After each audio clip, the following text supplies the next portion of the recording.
Hey, what's up, guys? It is your boy Wafrock, and I talk all things hockey.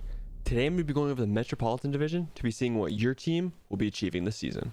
Before we get into the video, guys, please drop a like and subscribe if you guys did enjoy it all. Make sure to check out my NHL 22 content and make sure to comment down below what ideas I should be doing next. First team we're going to go over is going to be the New Jersey Devils. I don't think they're there yet. They're not going to be making playoffs this season. I like Jack Hughes. I like how he's developing, and I think Hischier is actually doing pretty good now, honestly. I like how he's playing. But they really need a goalie to pop off and establish dominance. You know what I mean? Because Blackwood, he's good, like very good at times, but very, very, very inconsistent. I like the Vanachuk signing, so hopefully there'll be a goalie battle and it'll off both of them. So maybe that will help them if they both have Blackwood actually has a challenge now of someone taking his crease. So maybe that'll help him. But I don't think they'll be in playoffs this year. I'll probably give them 2 to 3 years until they make playoffs. So honestly, just tank for Bedard, maybe. Columbus Blue Jackets. They changed the narrative this season. They got a superstar talent in Johnny Gaudreau when everyone really didn't think, like, no one wants to go to Columbus, right? They have that stereotype on them. No one wants to go to Ohio. But obviously that got changed from Gaudreau. So that is a big positive for them. Big positive.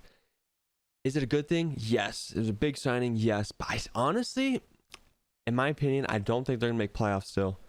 I wouldn't want that big contract. Yes, he's good, but he's not going to be putting up...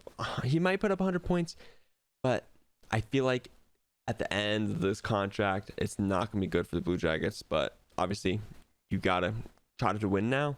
So that's what they're trying to do. They're trying to change that narrative, which they did, but don't think they'll make playoffs. And they honestly just need Merzlikins to keep popping off here. Next one is going to be the Philadelphia Flyers. This is going to be a quick one. They're a walking L. Terrible team. Terrible, terrible, terrible. Tank for Bedard. I hope they don't get them because I don't want that. I don't want them to get that good of a player. But they just need to keep developing the young guys. For example, Carter Hart. I think he's a very good goalie. Just a terrible team in front of him that's just bringing him down. Obviously, he still has to make those saves. But Owen Tippett, which they got from Florida, I think he's a very good player. They need to keep upping him. And Cam York, I'm obviously missing more, but I like these guys. I like Cam York. So, yeah. Just keep developing them, and maybe Tortorella can somehow make the team better, but I feel like it's just going to make some of the star players just not play as good, and they'll finish last in the division. On to the New York Islanders. This is my sleeper team in the division.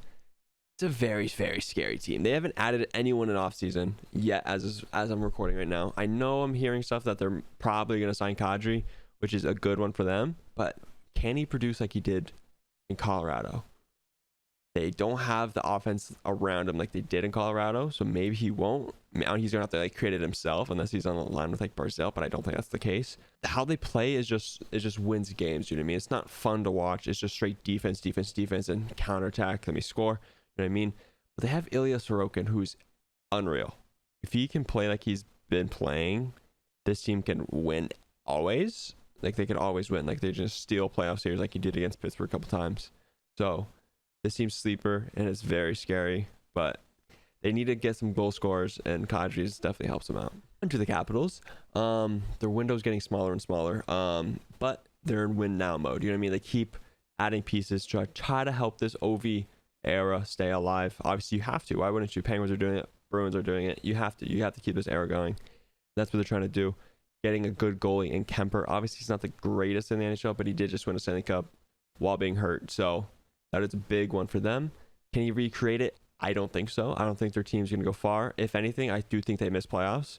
But obviously, with that core, you can't count them out. Kuznetsov, Ovi, Backstrom, Wilson, you cannot count them out. But honestly, I think they will not make playoffs. On to the Pittsburgh Penguins. Obviously, just like the Capitals, they're in win now mode. They need to win. Crosby, Malkin, Letang era is ending soon. So they have to buy in and win now. That's what Hextall is doing. They retooled nicely on their defense with Rutta, Petrie, and they took out Matheson and Marino. I kind of like it, but at the same time I don't. We'll see how it looks. Obviously, I think Petrie's better than Matheson right now, but in overtime, in a couple years, probably not. Obviously, because Petrie's older, but I think it's good for win now mode. Tristan Jarry's looking actually pretty damn good. Actually, I'm actually feeling kind of comfortable with him in my net. As long as he stays healthy, because obviously if he played the Rangers series, we're winning that in 5. Honestly, this Penguins team is all around Jarry. If Jarry's bad, Penguins lose. Jarry's good, Penguins can win this. You know what One bad thing about the Penguins is they don't have any depth scoring. Their bottom six is not looking good. They traded a lot of people. Bottom six is just not good. Not like it used to be, a Tanev and Zach Aston Reese. But I think we can make third seed and or wild card. On to the Hurricanes. They're a very, very good team. I think they improved tremendously over the offseason. They got a free Pacioretty.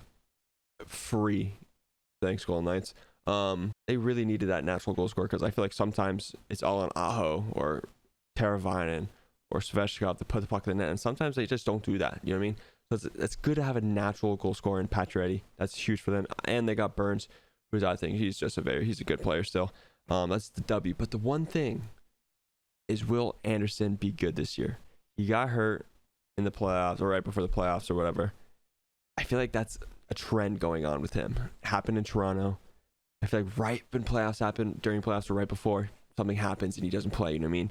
So that needs to stop happening. That literally happens every single year for him. So that needs to stop. If he's there and playing unreal, this team, I think they can make the finals. Like, you know what I mean? They could do it. They have a very good team, but it's all on this goalie. So if I'm predicting Anderson going to play and be good this season, and I think they win, I think they go all the way to the conference finals. The last team in the division is going to be the New York Rangers. In my opinion, they're the team to beat in the entire Eastern Conference. Yes, they lost some pieces in free agency, but they did get Trocheck, which is the better player, but they lost Strome. But Panarin was absolutely horrible in playoffs, like horrible. Don't expect that. I think he's going to be very good this next season. Obviously, he still put up almost 100 points last year. But also, I don't think Kreider is going to be putting up 50-plus goals like he did this season. Obviously, very good season. I don't know if he'll put it up again. I think it'll be just like 40, but it's just still really good. You'll take that. But now, Trocheck needs to keep doing that. Panarin needs to keep doing that. Zibanejad needs to keep doing that. Their team is insane. And they have Shesterkin, so that's obviously a big W for them. Obviously, he hasn't been in the league that long, so maybe it was a fluke, but I don't think it is. I think he's going to win the Vezina next season. That is going to be this video, guys. Comment down below what you think about the Metropolitan Division. Who do you think's going to win it? I think Rangers win it, but lose in the second round to Carolina. Thank you guys for watching. If you guys did enjoy, make sure to drop a like, subscribe. Much love, and subscribe, motherfuckers.